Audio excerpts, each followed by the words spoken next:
Paz e bem, pessoal, estamos de volta e vamos estudar a Legenda dos Três Companheiros, dar continuidade. Estamos no número 48, estamos no capítulo 12. Vamos ao texto. Nos poucos dias que moraram com ele, de tal modo o edificaram pelas santas palavras e exemplos, que vendo resplandecer nas ações o que deles havia ouvido, recomendou-se humildemente e devotamente às suas orações. Pediu também, como uma graça especial, que desejava ser considerado desde aquele momento como um dos irmãos. Vamos lembrar, 47, o que nós estamos lendo aqui? Vamos lembrar do anterior, porque senão a gente vai esquecer, né? Quem era essa pessoa? Será que é o bispo que era amigo do bispo de Assis? Parece, hein? Vamos ver. Lembra que no último vídeo a gente falou sobre a relação de Francisco com a igreja, os bispos, né? E tinha um bispo que queria conhecer Francisco de Assis, que era amigo do bispo de Assis. Então não é continuação desse texto. Então era do 48 hoje, né? Isto. Até o Frei está meio perdido. Então, nesses poucos dias que moraram com ele, de tal modo o edificaram pelas santas palavras e exemplo, que vendo resplandecer nas ações o que deles havia ouvido, recomendou-se humildemente e devotamente às suas orações. Pediu também com uma graça especial que desejava ser considerado desde aquele momento como um dos irmãos. Opa! Enfim, perguntando ao bem-aventurado Francisco por que viera e ouvindo dele todo o seu propósito e intenção, ofereceu como seu procurador na cúria. Então, o bispo queria que eles, de agora para frente, o considerassem como irmão, né?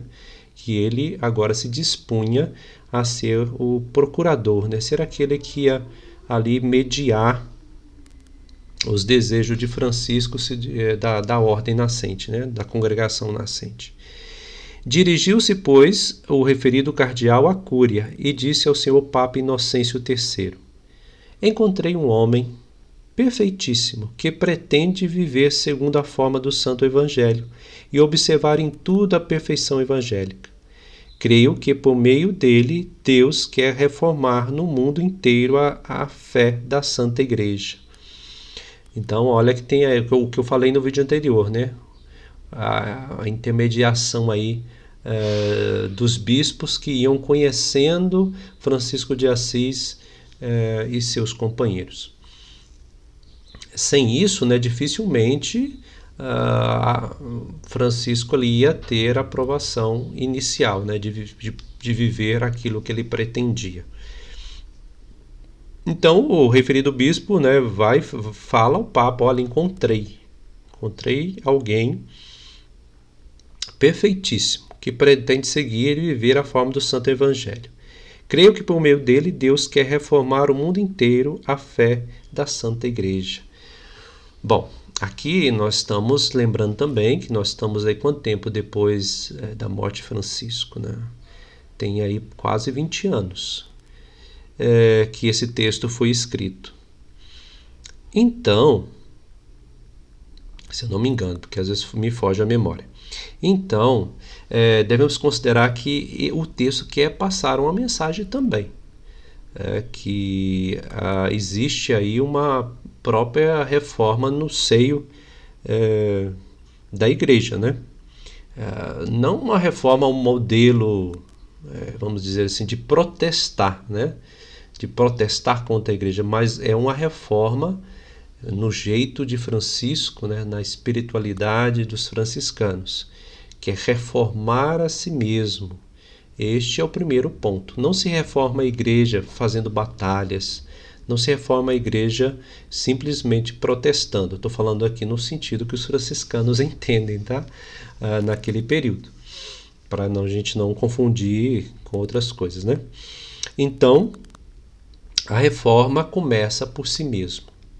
A reforma começa em si mesmo. Se as coisas não vão bem, não é simplesmente o outro que é responsável. Não que ele não seja, mas o que convém, primeiramente, é me reformar, né? Seguir mais fielmente a Jesus Cristo.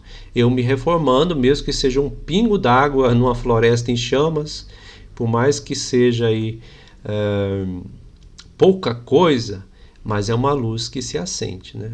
Então aí a luz de Deus, a graça de Deus fez resplandecer neste tempo, por misericórdia dele, uma nova ação de Deus. E aqui o cardeal estava com a razão, porque esse texto foi escrito um pouco depois, então os próprios autores viam o passado e observavam a quantidade de pessoas e a quantidade de conversões, de mudanças que aconteceu a partir desse carisma que despontou em Francisco e depois se tornou uma grande ordem. Então ali eles já perceberam que realmente Deus agiu, né? Deus agiu e reformou o modo de viver de grande parte da igreja daquele período. O Papa ficou muito admirado e mandou o cardeal que lhe trouxesse o bem-aventurado Francisco. A mediação aqui fez efeito, né? Então agora começa uma nova trajetória na caminhada franciscana neste período, que vai crescer sob a proteção da igreja.